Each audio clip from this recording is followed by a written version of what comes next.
اگر یہ P T I کی اپوزیشن میں ہوتی تو اور یہ اس وقت نواز شریف صاحب کے ایڈوائزر ہوتے تو پھر جو صورتحال بڑی طوفانی ہوتی.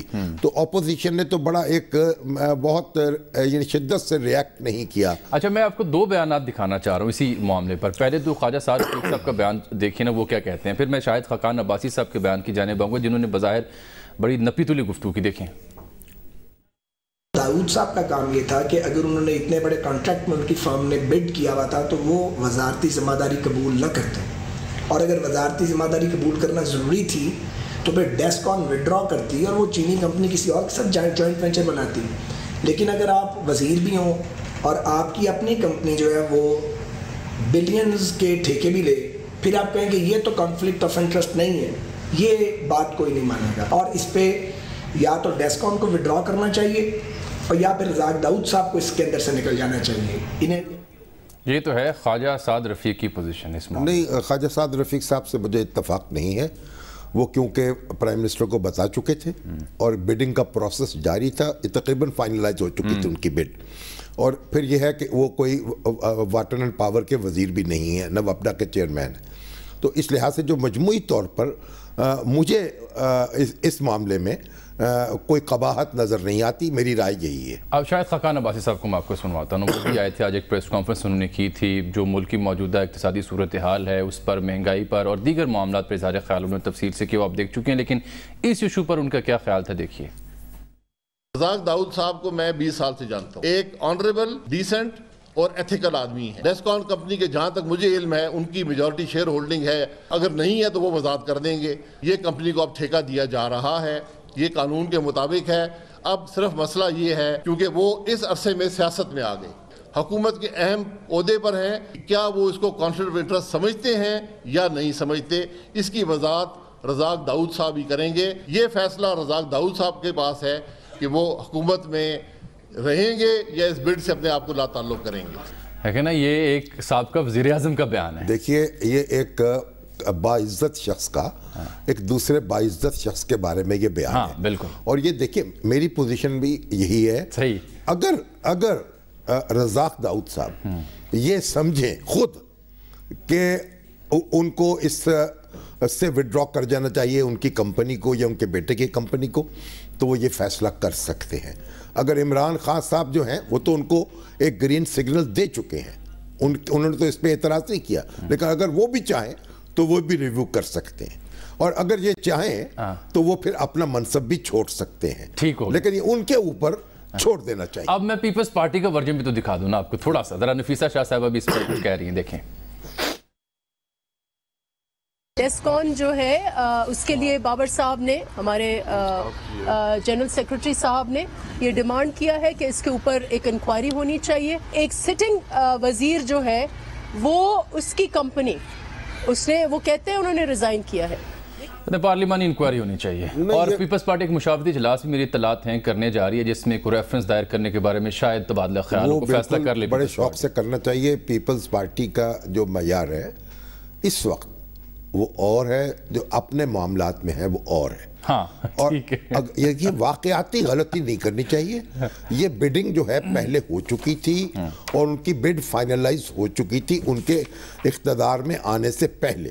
باقی تو پیپلز پارٹی کو حق حاصل ہے اعتراض کرنے کا.